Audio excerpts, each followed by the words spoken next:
Welcome to episode 30 of season 6 of Whole Lot of Wolves. I'm Joshua Buckley with co-host Danny Paletti. Hello. See, I fixed the screen. It looks nicer now, It right? looks so much better. What did you do? Yeah. I lowered the brightness. So Okay. Danny's like, why is your screen so bright? Because I was really bright right beforehand. I have the screen brightness turned up all the way. My wife hates it too because it's the same way on my phone. It's turned You're up a all the way. monster. I'm back though. I'm feeling better after my voice left in Mexico. But also, who was feeling better were Wolves today. Managed to pull out a 2-2 draw after last time out losing to Liverpool in the FA Cup. And it was really a tale of two halves, Danny. Very interesting game. As OJ Bailey on X said, was that 1 point gained or 2 points dropped in this contest? I mean, pretty shocking to even have that question after the first half because, the first half almost looked like one of those like midweek games at 2 days turnaround, 3 days turnaround Yeah, I where didn't think both we had a chance. where both teams are kind of asleep. And for them, it was more like because they didn't have to get out of second gear. And for us, it's just because maybe we're completely done with the season now that we've passed 11 points. But yeah, it just didn't look like much in the first half, apart from all the games that we've watched so far this season. Even the goals, just like, what can you even say about like what led to them? Just like, I don't know, the same shit. Mm-hmm. But yeah, by the end, I don't know. I wasn't really that disappointed when we were wasting a bit of time, but still, it was like there was something to get there by the end, which is, like I said, kind of shocking. Yeah, I really felt. Obviously they were the better team in the second half, but I think they were the second team, the better team by a significant margin. And as Minnesota Todd says, 2 points dropped. Damn crossbar. I will say yes, but Brentford also could have had the winner there late as well. They had a clear shot at goal. So, anyways, let's look back at the lineup. Rob Edwards went back to kind of what we think is his preferred lineup at this point, with Saw in at keeper. Krejci was in. Andre was back in over Angel Gomez, and Armstrong leading the line again instead of Tulo. And, it actually, some of those guys still ended up making a difference coming off the bench.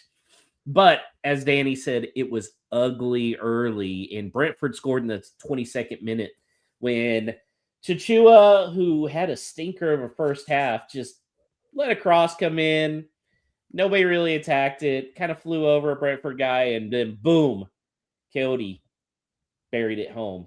That was Saw had no chance, but who do you think was to blame defensively for that? Because you could point a lot of fingers. Well, first of all, I liked this take that I saw on Twitter, which was that that first goal is from left back to right back, and that's just kind of a consequence of having a team that doesn't have much threat up front.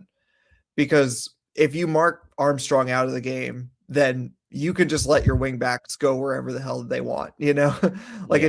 it doesn't take, four defenders to mark Adam Armstrong. And so there are defensive errors, and it's also just a consequence of how poor we are in other areas where you can't really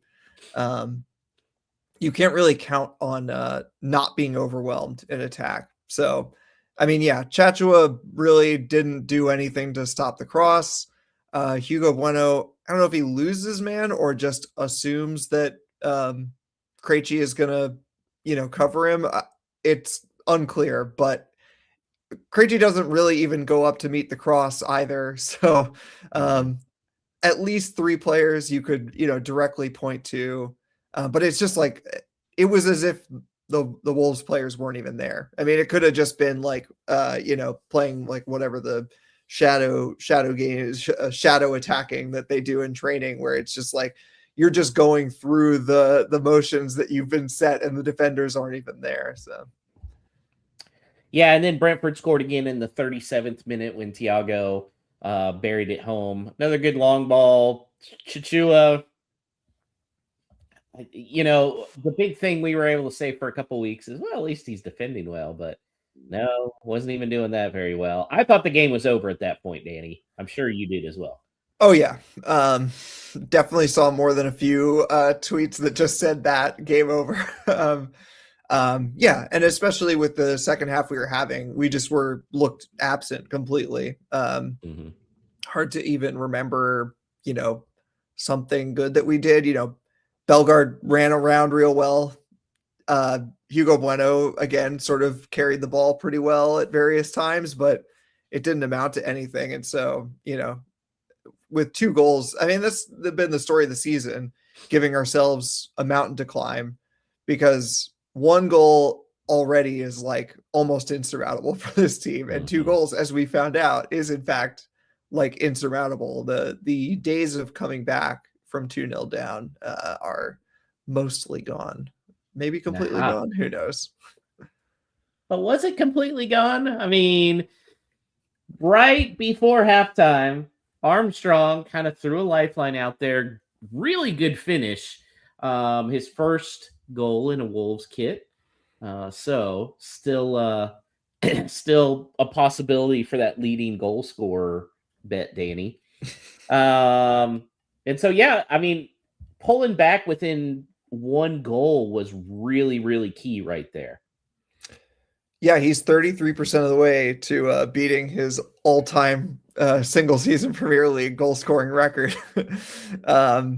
Yeah, well taken goal, especially given that the ball that he received was a little bit behind him, and just good for him to get off the mark. I mean, it's almost certainly we are being relegated, and he is going to be an instrumental part of our attack next season. So the sooner that he gets off the mark, the better. Yeah, I don't know. It was a well played goal, and something that I wish, and I'm sure Rob Edwards wishes, that we could do more frequently, because it wasn't even particularly that complicated. Won the ball well in midfield. Bellegarde drives forward, a decent pass to Armstrong, and a good finish. Yeah. Well, at halftime, Rob Edwards must have said something. He did make one lineup change, and that was putting Angel Gomez in place of Mane. And that seemed to work out really well. Kind of gave him a spark. Do you think that was more just Mane starting to wear down?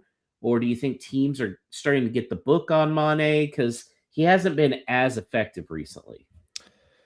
Yeah, we covered this a little bit last week, me and Brian Donnelly, that, is there a point at which we give him a rest? Because I can't remember the numbers that I quoted, but basically he's played most of every game since he came in that Liverpool game at the beginning of January. And I just think, it's starting to show in the way that he's playing, where the creativity just isn't there. I don't think the teams are like necessarily able to lock him down more, like they found him out or something. He's still got a spark, but it's just, he's a young kid, and like creating things actually takes creativity, and like Right. when you're so young, you don't have like all these wells of previous experience to draw from. What do I do in this situation or that situation? And sometimes you have to give them time out of the team to sort of like refill that and find that desire again, and whatever. So I don't know. This is a bunch of words to say that he's played a lot of minutes, and I don't think it would be the worst thing for him to have some time. He doesn't have to not play, like sometimes he starts, maybe sometimes he comes off the bench. Like that's fine too. But, I think the counter argument is obviously trying to keep him on side for next season so he doesn't go looking for another club in the summer.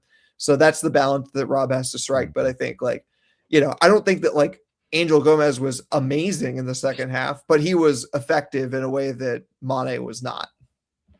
Well, luckily, they're all about to get a month-long break. So, hey, that may be just the rest Mane needs right there. So, 56th minute, looked like Armstrong was going to do it again. Great little pass from Chichua, by the way. Looked like a fairly easy shot, and Armstrong hit the post. And the announcers were pretty spot on. And it's weird in this game how the hard shots you can make, and then really, it wasn't quite a bunny, but it was pretty close, right? Yeah.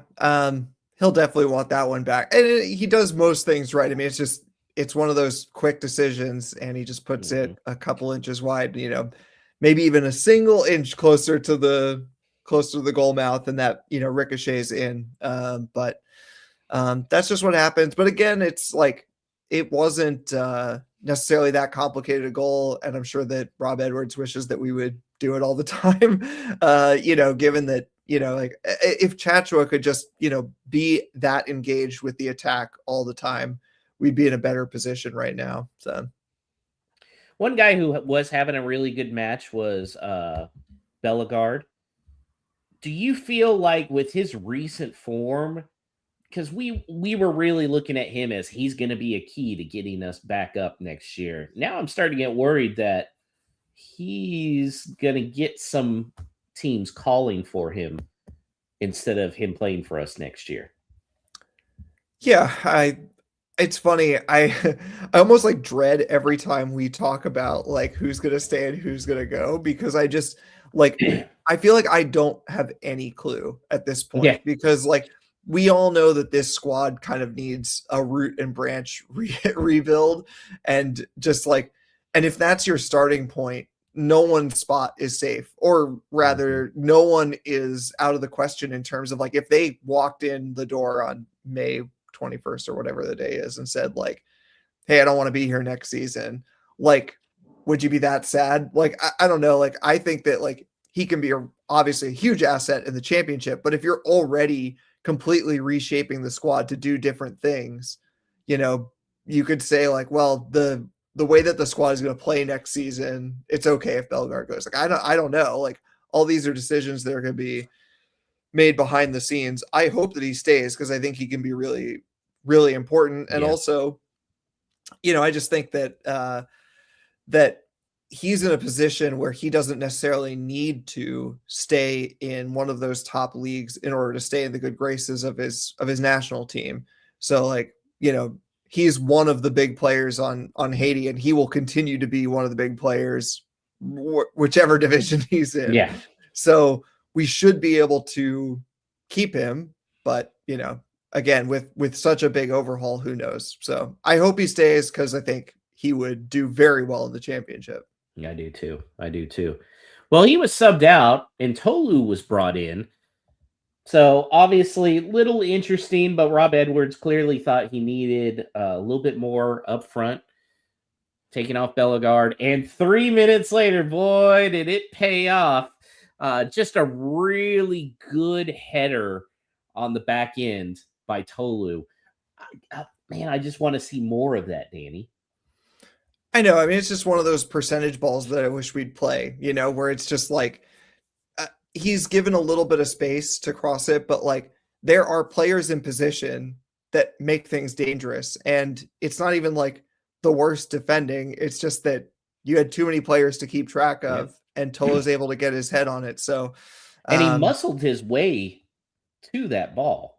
That's yeah, what I like exactly. to see. I mean, that's his strength right there. Yeah, he You has a know, bit of tenacity.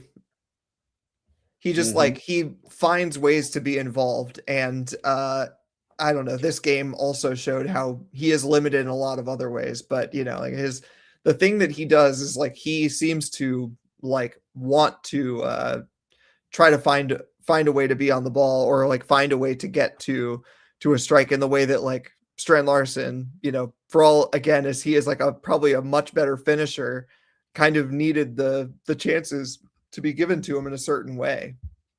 Yeah, Tolu's just one of those guys who he's very aggressive with his head. He doesn't pause. Speaking of aggressive with his head, He doesn't have the skills with his feet that Strain Larson does. I think Strain Larson had a little more control. But again, this is somebody that could dominate the championship because he's so physical. This is why I keep saying I know a lot he's fallen out of favor with a lot of Wolves fans and stuff. I really believe he can win the Golden Boot next year if he's with Wolves. Could Am I be. just an idiot? I mean, Adam Armstrong was in the race before he left Southampton, so might have a Yeah. two-way race. With Mane as third, shoot. We're winning every game 5-1, Danny, in the championship. 5-1. Just get ready. Tolu had a chance to be the absolute hero, and then it hit the crossbar though. Just a little bit off. Did you think at that point, well, there was our chance, we're not going to get the points, or did you kind of still feel like we can still win this? See, this is where I am like a foolish optimist no matter what happens to this team, which is the like to me, I think like, oh, we're creating chances that could be goals. So like that might come again. Especially given how quickly it happened after Tolo's goal. I mean, it was just, it felt like, oh, one of these is just gonna go in, even if it's off of a deflection or something, but Yeah. wasn't to be, as they say. Yeah. And really, Wolves didn't have another good opportunity until the very end when Saw found Rodrigo Gomez down the field. And I thought when Rodrigo was able to force that corner kick, I kind of thought that might do it. But this was the question I had on that last play, Danny. Why not bring up Jose Saw? Yeah. Seriously. I mean, okay, maybe on the counterattack, but you knew that was the last play. The ref was going to blow the whistle, right? Right. Well, yeah, probably. To lose. What if you lose that game because of you pulled the keeper and there's some fluke thing? Oh no, we're getting relegated. We're getting relegated anyways. I just was expecting. Would they have scored with that? It might have added like what 2-3% chance.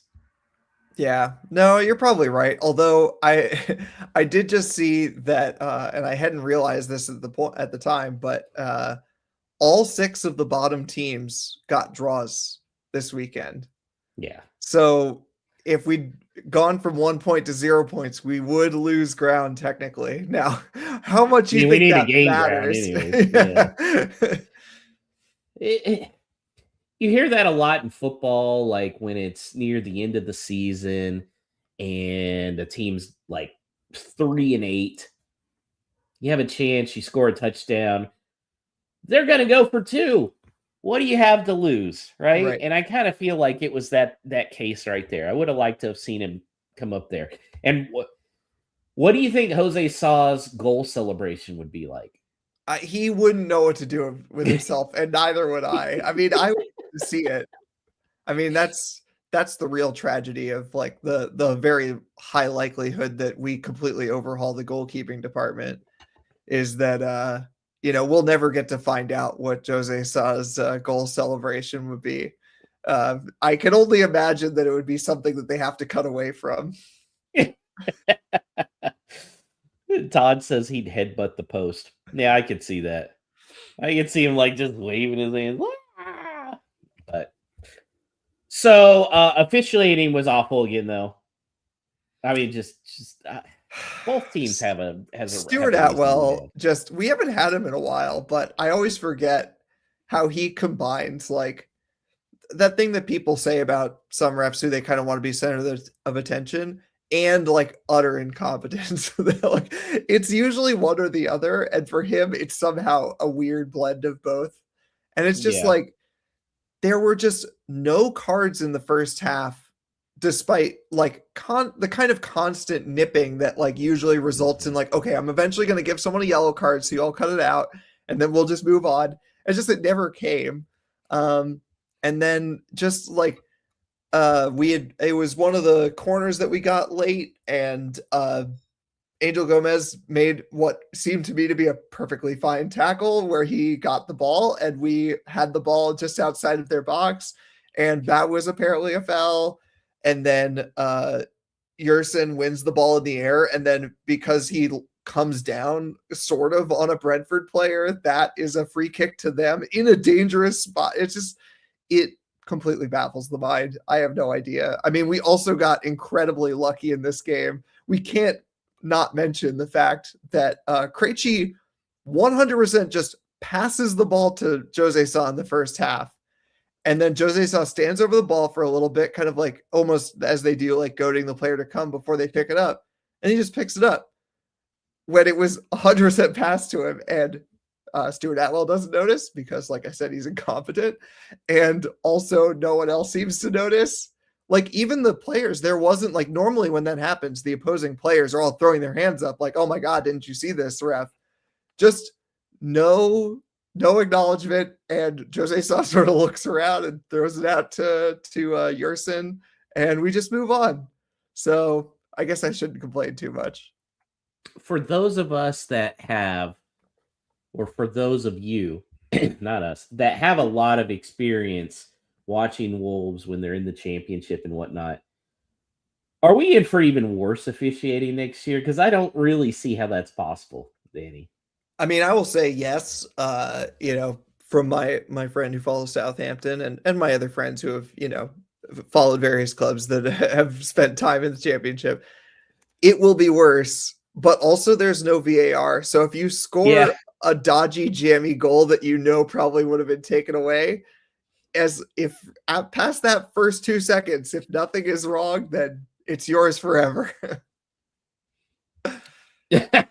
Todd says, "Oh, it is." Yeah, I mean, I guess no VAR is going to be a good thing. I don't know. I guess we'll see. Who was your man of the match for Wolves?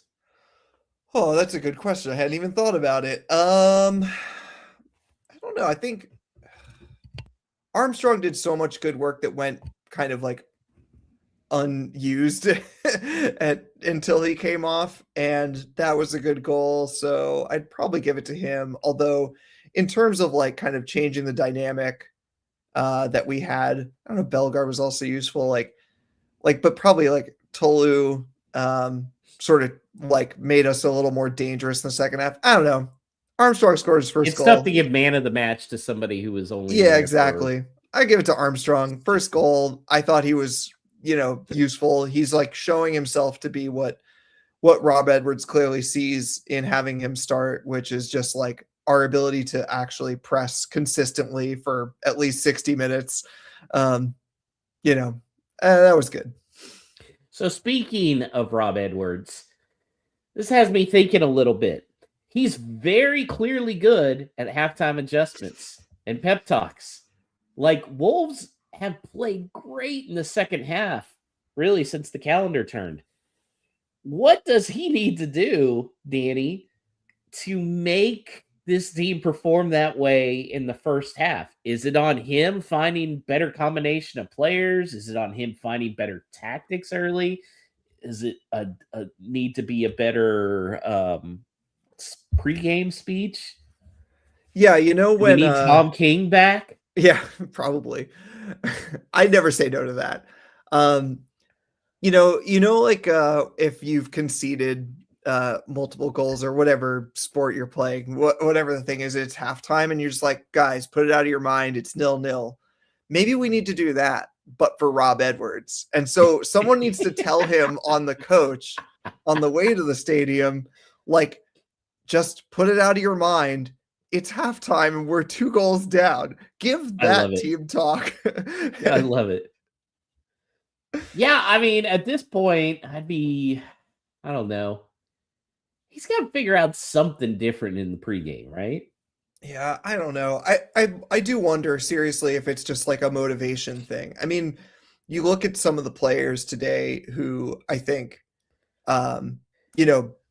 showed something in the second half, sort of, made us a little more dangerous. And I think those are mostly players that we expect to see next year, or can maybe guess that they will be here next year.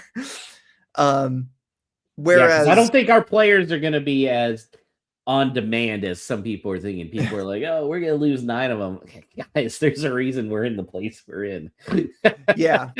Well, exactly. But I think that like even the players who I think are quite good, great example is probably Andre and João Gomez. I think you can rightfully accuse them in the first half, even though they are doing their jobs. They're still some of the best players on the team. They're doing their jobs to a higher standard than most of the people on the pitch. At the same time, like, I don't know, it seems like, what are they fighting for? they're fighting to potentially get the best move they can in the summer and to stay injury free for the rest of the season. And like they want to do something for the Wolves fans, but that's more in the line of like, let's give them a season to not be utterly embarrassed about. Like they know just like us that it is like unrealistic to an almost impossible degree that we will avoid relegation. And so like I'm not saying their heart isn't in it. I'm just saying that like their impetus to go change the game is lower than perhaps some of the players who think like this is the bet I've made. Like Armstrong chose to move here knowing that he is going to play in the Bless his heart, championship man. next season with Wolves. And it's like, if I can score a goal now and it makes us feel like a better team, a more confident team, and that improves our recruitment in the summer and improves our attitude going into next season, I am going to directly benefit from that. So yeah, it's a slightly different vibe. And I do wonder about those first halves and if the motivation is slowly being sapped out. I mean, like you want to talk about on the beach, and man, I was very worried in that first half that maybe both of the teams, but especially Wolves. I was wishing I was on the beach, not able to watch the game like I was that FA Cup, man. So Danny, I'm all propped up. I got my spicy margarita. We have a swim up suite, so I'm lying on the bed out by the pool. And I was like, okay, it's on ESPN Plus. Pull up ESPN Plus on the tablet, get ready to watch it. Not available in this area. I was like, well, maybe in Espanol. Nope. That actually turned out to be a good thing. This is a problem that needs to be solved in the modern world. I do not understand, like, I'm sure it's more complicated than I know, but like when they talk about like the Premier League starting a streaming service, yes, they are probably corrupt assholes just as much as all the other people who have the streaming rights. However, if they can just sell for a reasonable price, a product that is like, you get to watch all the games for this amount and it doesn't matter where you are, everyone will purchase it. Just make it easy to purchase and people will purchase it. So you know what I did instead? I watched Twitter, and I was on Whatnot auctions, and I finally was able to get the more Cowbell Funko Pop from Saturday Night Live. Have you seen that skit, Danny? Of course I have. That's so great. I'm a millennial. I would love to see Rob. Maybe that's what Rob Edwards needs to get a motive. Cowbell? They need more cowbell. I got a fever. That feels like a Diego Costa thing. Diego Costa with a cowbell. Who would be most on this squad? Who would be most likely to pull out the cowbell to motivate the team, and why would it be Jose Sa? Well, yeah, that's the obvious answer, and also you're not going to be able to get it away from him. If you take it away from him, he's just going to show up at the next practice with a different cowbell that he ordered on Amazon. He'd be like a Mississippi State fan. Do you know about that, Danny? No, I do not. I am not. So Mississippi State fans, they all have cowbells, and cowbells are specifically outlawed in the SEC because of it, because they get in their stadium and there's like 40,000 of them. Well, they still managed to sneak them into all of the away stadiums. So you're Lord. Good stuff. Look, guys, we're trying to give you some American culture. It's a long season here. Yes, Drew from Pittsburgh is my hero. He said, Danny, you don't get to say, of course I have. I'm a millennial if you still haven't watched Tropic Thunder. I suppose. Is that's not even from when we were in like high school or college. That was after. Yeah, but still, it's millennial humor, I think. Danny's an old soul, guys. He may be a millennial, but he is a little bit of old soul. You know what I did though, Danny? While I was in Mexico, unable to watch the Wolves match. What did you do? I'm totally going off on tangents here. Fuck it, I don't care. I got a new Kindle, Danny, and I've been reading Fellowship of the Ring. All right. So we're going to start a book club. That's going to be our new Patreon, is you get to be in the Lord of the Rings book club. I'd be down for it. So yeah, I'm past. They've left. They're on their way to Weathertop. You literally, you cannot start talking about Lord of the Rings, the novels, because this will turn into a 2-hour podcast. I have too many things to say about too many of the things in this book. Okay, for those of you watching on video now, I want you to just watch Danny's face when I say this right now. Danny, I'm already rolling my eyes. I skipped the chapter with Tom Bombadil. But why? Because it's so bad. How would you know it's so bad? You're skipping because it. I remember so I did read The Hobbit, and he was in The Hobbit. No, he's not. He's not. Okay. So then I must have all of your takes are. I must have started reading this at some point in high school then, because I remembered reading Tom Bombadil the first time, and I was like, "What the actual hell is this?" Todd says that's insane, Josh. What, that I skipped the Tom Bombadil chapter? Why should I care about that chapter, Danny? Other than him coming and saving them from the tree. Joshua, this is what I'm telling you, is that you cannot ask me these questions on this podcast if you do not want, an hour-long answer. Stu comes through in the clutch. No one likes Tom. He's probably talking about Tom King or something. I don't know. No, he's talking about Tom Bombadil. Stu and I very much on the same par with movies, by the way. It was the Oscars last night. I know people are mad Sinners didn't win. Guys, Sinners wasn't even the best horror movie last year. Weapons was good, and Bring Her Back, which Stu says is the best movie from the last 12 months. I still liked Weapons a little better, but definitely number 2. So I guess we should get back to Wolves. If you're still hanging on in the chat, does anybody want to start a Wolves podcast with me? I don't know, guys. Look, we got a whole bunch of people that responded all of a sudden to that. We woke up the chat, Danny. Who knew? It was all the nerd stuff. There we go. So nerd stuff. Speaking of nerd stuff, Nathan Shee looks like, if he hasn't read Lord of the Rings, he's definitely read Three Body Problem, right?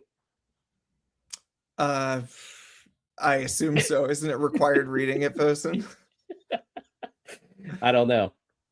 Anyways, something happened that Nathan Shee probably won over the fan. Stu, Sinners don't get distracted. The best from Dusk Till Dawn film. He's got a point. Have you seen From Dusk Till Dawn? No, come on, man. We got to talk about Wolves. That's brutal. That's brutal. Anyway, so Wolves announced they are cutting season ticket prices. He wants to get the fans more behind. Phil and Molyneux said we're going to need a full Molyneux to get back to the Premier League. I love it, Danny. He came out, the press release. We said probably not ChatGPT this time, but this seems like a move that would not have happened under Jeff. Yeah, almost certainly not, and especially not with words of such lucidity. Yeah, so just to be slightly more detailed, obviously, like the specifics on the pricing is still unknown, but essentially an average reduction of at least 25% is what they say, with larger reductions in some of the younger age categories and the other concessions like that. So positive on its face. And I saw some people, being skeptical. And I think that being skeptical is super warranted. Basically we haven't had a whole lot to base our opinions on apart from just bad decision after bad decision. So we have to keep waiting and see if they actually put up. And so I completely sympathize with people not being sure exactly how much to believe of this. There's also some language about, we don't want to change the ticket prices too quickly or too much, based on, our sporting results or whatever. So that basically people see that as coded phrase as well, we don't want to put them down too much because if we come right back up, then we just have to put them back up to the exorbitant prices that right. We have and that was going to be my question. How is this taken when they reduce it by 25%? Right. But then if they get up the next year, they bump it back up to the same amount or maybe even more. Right. Yeah. So I think that skepticism is completely warranted. I hope that this more sensible approach to communications also indicates a more sensible approach to all of their decisions. I mean, this is like the kind of press release that we would not usually see under Jeff Shee. What we would get is a 2-paragraph thing that would just explain the decision with no context around it whatsoever. And then if people were really upset, Jeff Shee would write some unhinged article for the Express and Star, not explaining it in any possible way.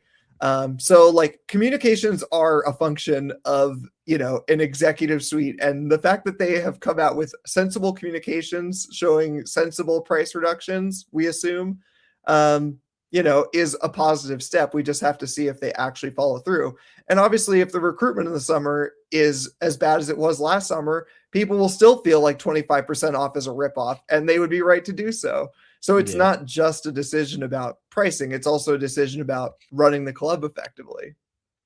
Well, I tell you, Nathan Shee says junior prices are especially important to us. Young fans are the future of this club, and we want to make sure they come to Molineux at an early age and become Wolves fans for life. Well, you mentioned what Jeff Shee would have said. I think he would have come out and say this: pan-species communism. It's an ideal I invented, or maybe you can call it faith. It's core belief that all species on Earth are created equal.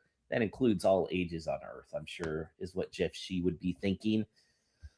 There's no chance this happens under Jeff Shee, right? Zero.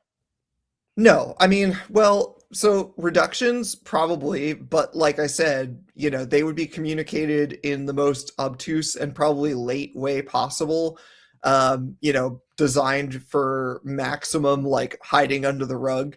Whatever the decision was, it would be not enough of a reduction. And so they'd put it out like, I don't know, like they'd put it out 5 minutes after the starting lineup gets posted for the last game of the season or something like that. It would be something where like, no one could possibly react in real time. And then, like I said, there would be some unhinged article with the quote that you just read in the Express and Star a week later. Good riddance to him. It seems like there's someone who at least can identify human words that should be posted on the internet for fans to see. And that is already a step up from Jeff Shee. It's wild, man. I can't believe that guy was in charge for as long as he was. After the We Are Bugs thing, that should have been it. Like normal companies would be like, nah, man, you can't do this. He would have decreased concessions and left ticket prices the same, says Todd. See, I actually think there was a possibility he would have raised concessions and left the same. Yeah, because like, oh, look, guys, those, you want as people. part of the like walk back last season. And this is, I do just have to say, I just take for granted, but for our American listeners, which I assume is most of the people, when Americans hear concessions, they think hot dogs. Concessions, you cannot eat in the stands. Yeah. Concessions are to concede, and therefore they are like the lower age groups, the places where tickets are cheaper because of a person's age or like they're disabled or something. So when we say that like they're cheaper for concessions, that means like for the lower age groups, etc. So that is a thing that is very easy to not know what we're talking about if you're an American, because if you talk about concessions being cheap at Oriole Park or whatever, that means hot dogs are $1. Yeah. Now I will say, if you've never gone over to England, you can't buy your hot dog and eat it in the stands. That's not going to fly. Like, you got to drink it. The only thing, I did see a couple of beers, but I saw that stupid beef drink, Bovril or Bovril. Ugh. Somebody in front of me was drinking it at the match.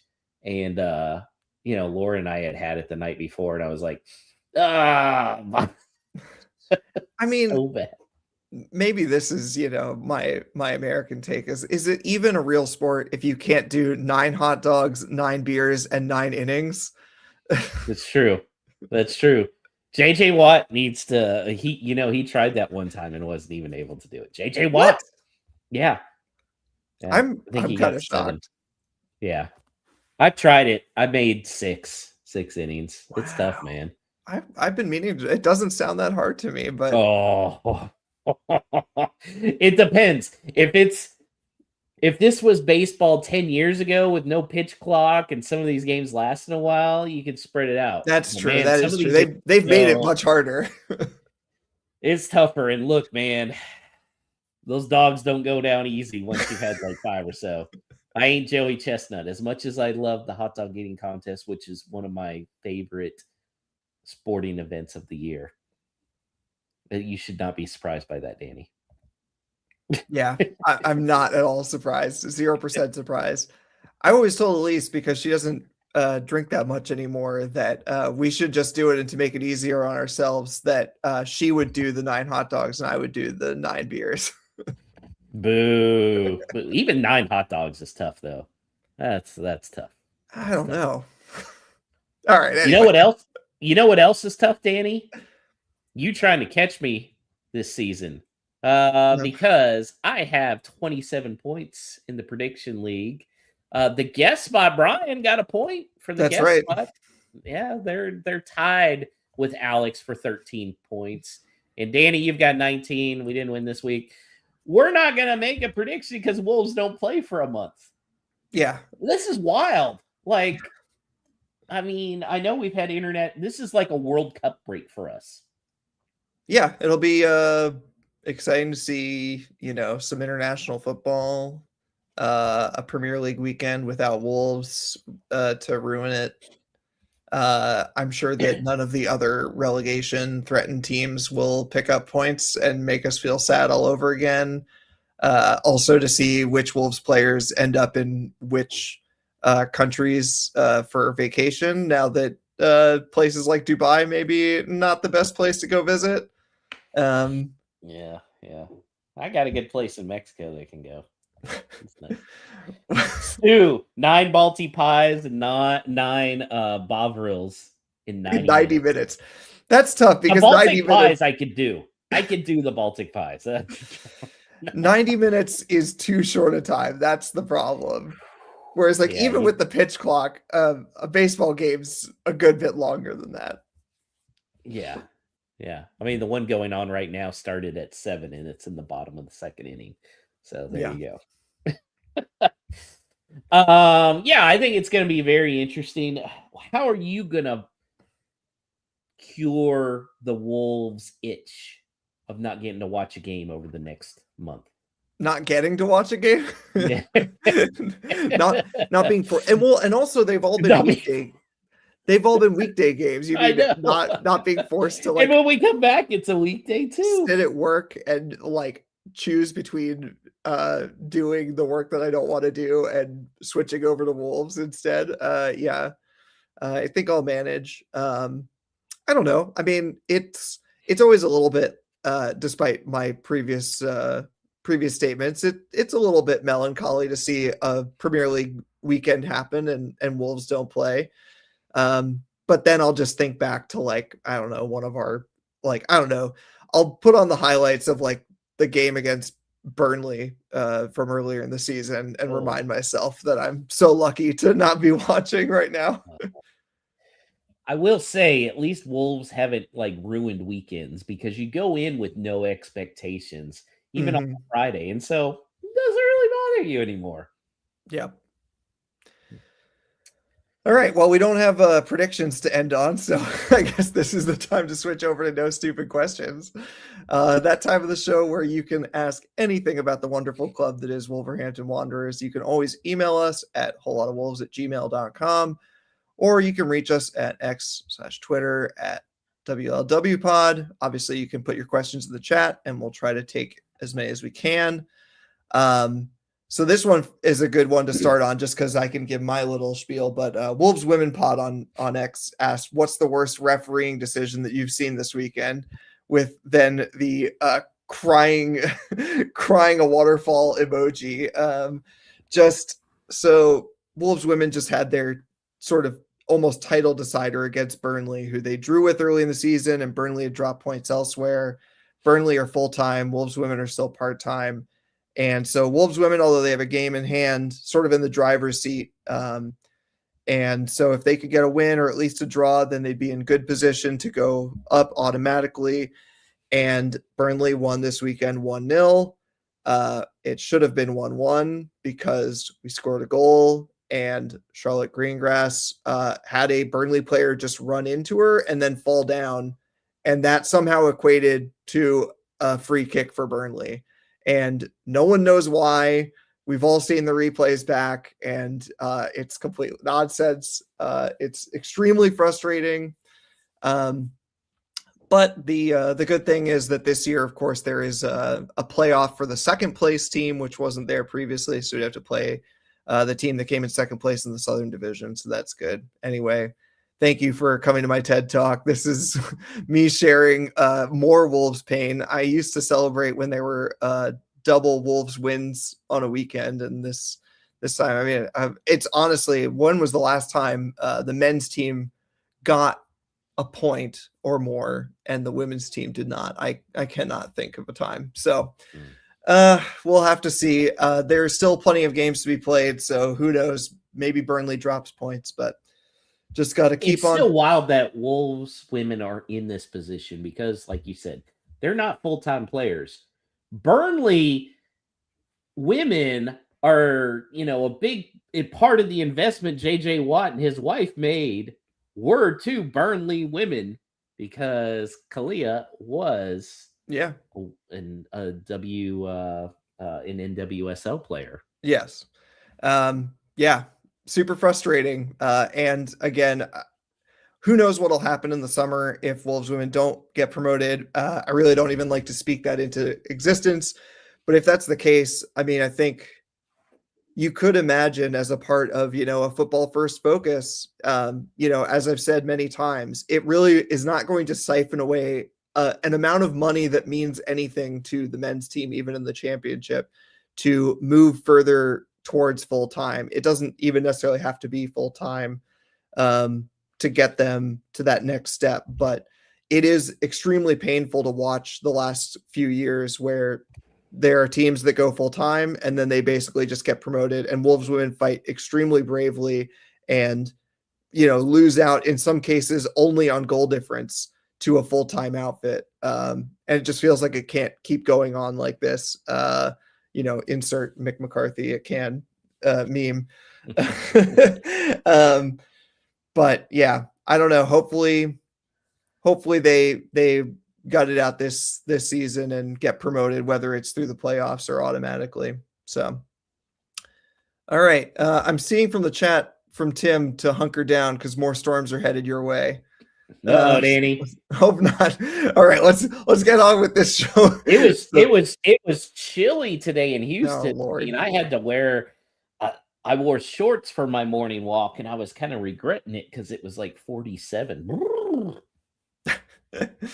Insane. I'm sure Todd is cursing you because he's pretty done with snow, and they just got. It was 89 degrees on Sunday. Insane. 89 degrees. All right, let's keep moving with our questions. Yes, Todd says eye roll. All right, this one comes from Steve Young on X. I was among those mumbling to myself when Chachua kept seeing the field, but he's clearly growing in confidence and was actually good tonight. Is he our right back next season in the championship? The $100,000 question, Joshua.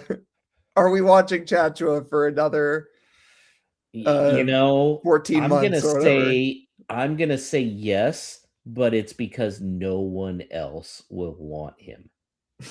We would take a huge loss because we got him for 10. Yeah, something like that. He's a $2 million player.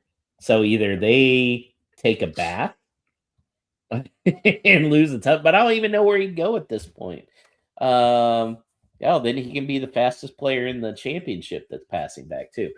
Look, guys, he had an awful first half and a good second half. So, I think actually good tonight. Let's pull it back a little bit. Yeah. I think the positives I take from Chachua are that Rob Edwards clearly has the ability to improve him, and that speaks well of Rob Edwards' ability to improve players. I don't know that Chachua is going to be necessarily that much more helpful in the championship than he is here, but at least the players will be closer to his level. I don't know. I don't want to speak too ill of him. He's doing well the last few weeks. And he's been instrumental I in mean, by comparison some of speaking, our goals. And it speaks to the lack of other options. I mean, if Rodrigo isn't getting in instead of him, now Rodrigo is coming in, in place of forward players, which I know is what some people wanted, but it just shows his level at right wing back that he can't get in over Jackson Chachua. So, all right, moving along, let's take one from the chat and ask, what's the furthest you've driven to watch a sporting event? I am curious to hear what yours is, Danny, before we go into mine. Because Okay. mine is do I have to bring up Google Maps to figure out the mileage here? Yeah, I'm doing it right now. But mine is gonna blow your mind. Interesting. I mean, so we're not including. Are we including your trip to Wolverhampton? No, we are not, because that wasn't a drive. I didn't drive at all there. Okay. The only driving I did was to that the is airport. true. He did say driven. Okay. My answer is almost certainly. We'll go with the shortest driving distance, which is 845 miles to Madison, Wisconsin. Now, is that one way or round trip? That's one way from Baltimore. Okay. So if we're just doing one way. So after I had graduated college, two of my fraternity brothers were seniors. Opening weekend of baseball from Montevallo, Alabama, which is dead center of Alabama. That's where we went to school. Friday night, we went to Atlanta for the Cubs versus the Braves baseball game. Mm-hmm. The next day, we went to Cleveland basketball. LeBron James versus Dwayne Wade, rookie years. Heat versus Cavs. Sunday, we were in Detroit, Easter Sunday, watching the Twins. Then went to Windsor and spent Easter Sunday as any good person does at the strip club in Windsor, Canada. And then Monday, the home opener at Wrigley Field, where it was about 20 degrees with a 35-mile-an-hour wind. I've never been colder in my life, and Greg Maddux couldn't throw a strike. So we left after Bill Murray sang the seventh inning. Not counting the trip back, but that trip up to Chicago, miles-wise, 1,342 miles. That's pretty good. Yeah. Now, if we count the drive back as well, that would make it a round trip of 2,044 miles. Although that is multiple events, I will point out that you've stretched the rules a little bit, but I accept. Okay, well, I mean, I've gone just to Wrigley Field for one, so if we're doing that, okay. That's a good 702 miles. Yeah. Well, there we go. The flying's even, I've flown to stuff just that doesn't count though. It doesn't count. So, I still like to talk about that trip in 2004. Yeah. Todd's is around 350 miles. Okay. Drew says, what did Danny see in Wisconsin? Yeah, so that was 2 or 3 years after I graduated from college, still involved in the ultimate frisbee scene, and drove up with my friends to college nationals, which was that year being held in Madison, Wisconsin. I mean, fun to watch like a sport at a sort of high level. I mean, obviously none of these people are professionals anyway, but at certainly a higher level than we were playing. And it was mostly just an excuse to go to a place for a long weekend, like Thursday through Sunday or something, and, drink a bunch of beers and eat cheese curds. Yeah, I have a lot of stories from that trip, including having to brush my teeth in the parking lot of the Rock and Roll Hall of Fame that Saturday morning after the long trip. Yeah, I did drive back from, this isn't a long trip at all, but from college when my first year at college, I was at Frostburg, which is out in the panhandle of Maryland. Drove back to my high school, that I just graduated from, because Jeff Green was in the state championships of NBA. Jeff Green, who I had algebra 2 with. Yeah. Okay. Yeah. That wasn't a Nice. long trip, but it is one of my biggest claims to fame is that I had Algebra 2 with Jeff Jeff Green. Green, number 5 pick in the NBA draft, if I remember correctly, by the I'm sure that you know Seattle better than I Seattle do. Supersonics. If I remember correctly, that was the same draft as Kevin Durant. I think that's correct, yes. All right. We should move on before we get sidetracked into too many other sports. All right. Drew Breyer asked us on X, where his handle is Drew Freakin, of course. How pathetic are Spurs that they can't even beat Liverpool in the league? Yeah, I know, right? It's easy. I mean, So easy a it's caveman could do it. the big thing is that, Spurs are like equaling our results like against Liverpool are equaling our results like against teams like Spurs. It's pretty shocking. Yeah. Yeah. All right. His more serious question is Sarabia, Doyle, or Semedo. Can you make a case that Wolves stay up if one of these guys were here all year? Who is it, and what is the case? He was trying to think of another bench guy instead of Semedo, but Geddes wasn't a good option. And if he mentioned Adama, we all know what the answer would have been. So Yeah, we'd be like pushing for Europe with Adama. No, that was a great question, and I thought about it, and the answer is we have way more problems than Semedo could have solved. If you're picking one of those guys, it would have been Semedo. But they're way bigger problems. I mean, look, right back's been awful this year, right? But it's not like Semedo was great on the goal plus assist chart. right. Yeah, I mean, I think it's like I completely agree with you, and I think it's emblematic of something we've talked about previously, which is that like there are plenty of players in our current team that could be okay role players in a much better team, like a mid-table team. Players like Bellegarde who fill a certain role and do some things well, and that's fine. And that's what a lot of those players were. I think Semedo is a really, really good defensive right wing back. But we all know he had shortcomings, and they were players that enabled us to play the way that we did with some sort of semi superstars around them. But like, you can't put these role players into our team full of role players and expect that this was going to be way better. I mean, maybe you could make a case that if you had someone like maybe Tommy Doyle to fill out the midfield who could create something that maybe that equates to, some more goals in some of those games where we couldn't score and maybe we have a few more points. Do I think we're outside of the relegation zone in that scenario? No, not at all. Yeah. Here's the question. If Raul had never left, are we in this position? I mean, unanswerable question because, like I said, it's all part of the same issue. Like, if he hadn't left, then it wouldn't have been our insane transfer policy that we've been living with.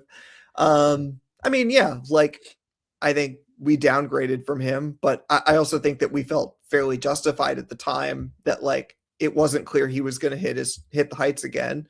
But we still, from that period onwards, we've mostly seen downgrades in positions, arguably including his. I mean, almost certainly including his. I mean, if you look at his last couple of years, he's been fairly reliable in a way that a lot of our strikers have not been. I'm going to piss off a lot of people here. You ready? Go ahead. We would not be in this position if we kept Cunha. Maybe. I mostly agree. Because I'm not saying we'd be top 10 or anything, but we would not be being. On the one hand, I think he is a player who can make something out of nothing and score goals from wherever. But at the same time, our bigger problem has been keeping the goals out. And it's not like he was helping with that. And you also have to consider if we did have a bad start, like we often do to the season, how is his attitude by the time we get to October? If we're losing games and he keeps scoring, like what are the posts like on Instagram after that? So sometimes you gotta deal with it. I know it sucks. Yeah, but then if he stops playing at all, I mean, not like we were fantastic last year. Let's remember that. That's fair. Yeah. Yeah, Drew says Cunha would have been walking so much for the first 10 games. Yes, that is definitely true. We also still would not be in 20th place. I can guarantee it. Yeah. Guarantee it. All right. Well, is the Paramount Plus / HBO Max Watch of the Week still on vacation or? Yeah, I mean, so I'm watching this. By the way, the Paramount Plus or the Paramount executive is about to get an $868 million parachute payment. Such a good guy. Now, I will Oh my say though, God. I used to watch Survivor religiously, like every season, and after a while, like you have a kid and everything, it gets to be a lot, right? Well, I know Survivor 50 is just starting, and I said, you know what? I have Paramount Plus. I'm going to pick up where I left off. So I picked up on season 30. I work from home, have it on in the background. And it's a good show because you don't have to pay attention to it the whole time, right? You can have it on in the background. So I'm already episode 11, season 32. I started a couple weeks ago. So my goal is to get caught up to season 50 by Wow. yeah. Oh, I mean, I can get through a season in like 3 days. So, if I just have it on. Now today I had to turn it off to watch the Wolves game. But I don't have that for the next month. So there you go. You can join with me in watching all the seasons of Survivor on Paramount Plus. Wow. Todd says Josh might be crazy, and I don't know why he has any doubts about that. We're just now figuring this out. We are in season 6, folks. If you have not figured out that I'm not completely there, that's your own fault. Yep, that's just about right. All right. And with that, of course, we're winding down. Josh, you all out of whiskey? Is that the clinking that I was I've hearing? actually been drinking Huckleberry Haze from Lazy Dog. I don't know if they have that in Baltimore. I don't think so. One of the best hazy IPAs out there. It's not for me. All right. Well, just like the last few shows, I want to just add that if you're out there and you're involved in a local Wolves supporting group in North America, we'd love to hear from you. Please hit us up, drop us a DM, shoot us an email at wholelottofwolves@gmail.com. Almost said the old email just then. So want to thank Alex, who's of course still producing our wonderful show. We will be back on April 6th, I believe. It'll be during that international break at some point. We'll be previewing the West Ham match, which who knows, maybe a big deal. I don't know. And also we'll be talking about the meetup that's happening in Tampa for Premier League mornings. Of course, you'd be doing us a huge favor and helping grow a whole lot of Wolves by giving us a 5-star review on your podcast platform of choice. Hit the like button on YouTube, subscribe, smash the subscribe, hit the like button, all the things that you're supposed to do. And finally, of course, as Podfather Emeritus Paul LePage would say, up the mighty Wolves.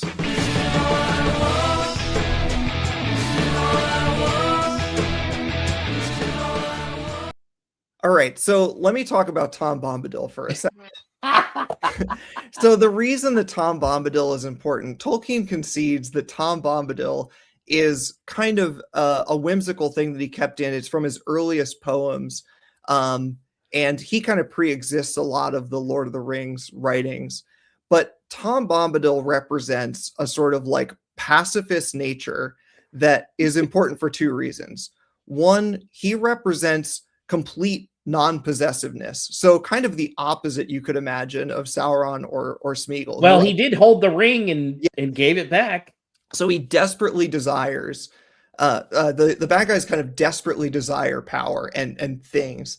And Tom Bombadil is the opposite of that. So he has no desire for possession.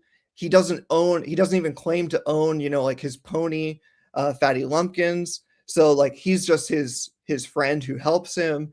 And the other thing is that Tom Bombadil represents a sense of like natural pacifism. So a point that Tolkien wanted to make coming out of World War One, and of course writing this during the build up to World War Two and World War Two actually happening, is that pacifism is an extremely like noble thing. Tom feels like a very noble character, but also cannot exist without the help of the other people who eventually have to go to war with this evil power. So they even say, I mean, you haven't quite gotten to the Council of Elrond yet, but Nope, almost there. yes, but you know, spoilers for this 70-year-old book. But they do ask, like, should we just give it to Tom Bombadil? It doesn't seem to have any power over him. And they say no, he would just forget it or throw it away. He wouldn't understand the importance, even if he would accept it. And the other thing that they say is that, you know, he will fall last as he was first to come into the world. So like if Sauron conquers, Tom Bombadil will fall last, but he'll fall eventually. And so the point is that it is necessary to go on and to continue with this struggle. You can't just forever, you know, renounce possessions and renounce power in order to fight against this struggle. An often misquoted thing from Eowyn is the thing about, you know, those who do not have swords can still die upon them. The movie kind of butchers this, but the point is that renouncing the ability to take charge and to confront your problems doesn't actually make the problems go away. So that is the purpose of Tom Bombadil in the story. Also, it's an extremely fun and whimsical chapter where all of the dialogue is written in a very sing-song way. That was why I couldn't do it, Danny. It was the same. I did read, and I'm like I kind of skimmed enough to know that he held. I skimmed enough to know Frodo hands him the ring, and he's like, "Oh, this is cool," and he gives it back to him. I can't believe that that's where you stopped. You were halfway through it already. Just finish the damn thing. Anyway, it's amazing. Yeah, I don't know. Maybe coming soon, a different podcast about. Yeah. So here's my question to those people, and you can send us a message on Twitter or email or something. We've been talking about, should we do some kind of Patreon? If we did a Discord as part of the Patreon, would you be interested, number one? And number two, would you like it to have a channel for book club? Or specifically, we could even do Lord of the Rings, because I know you're in a Lord of the Rings book club, right, Danny? Or is it a Tolkien book club? So the Lord of the Rings thing that I've run in the past is like a read along. So basically it's like a book club, and I will just set out like, we're going to finish these chapters by this time, and then we'll discuss them. Gotcha. So it's like a book club, but it was just for Lord of the Rings. I haven't done it with any of the other books yet. I did like tell people, like, if you want to read The Hobbit beforehand, we can discuss it. So I'm going to keep reading Lord of the Rings. I'm a huge fan of the movies. People know I have a Lord of the Rings shelf of Funko characters. Big fan of the movies. Have a good 2,000-piece puzzle coming my way, Danny, of from the best one of the three, which was Two Towers. So I will bring up some of my takes and just to watch you fume in anger. Or maybe agree. I don't know. More likely fume in anger. Yeah, who knows? I mean, now that we're just like fully getting rid of the plot for this this episode, I can say that like I think it's very likely that neither you nor any of our listeners could come up with like a trivia question about Lord of the Rings, the like, you know, the books themselves, you know, that story. Not everything in Tolkien, but like you could probably not come up with a trivia question that I could not answer. Oh boy. Okay. What's in my pocket, Danny? Does that count? String or nothing. Todd says challenge accepted. So there you go. I think you're going to get I want to see Todd, when you're on here every week, have one trivia question right when we're doing no stupid questions. We'll see if we can stump Danny. Yeah. I'm certainly game. It's just a guess. But you know, be fun to find out anyway. If our brave founding father, Paul LePage, is listening to this, we apologize.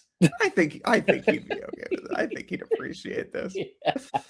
It's all about passion and having people speak from the heart. That's All right. right. That's right. I don't have a quippy thing to go out on. Up the Mighty Wolves again. Good night. See you in a couple of weeks.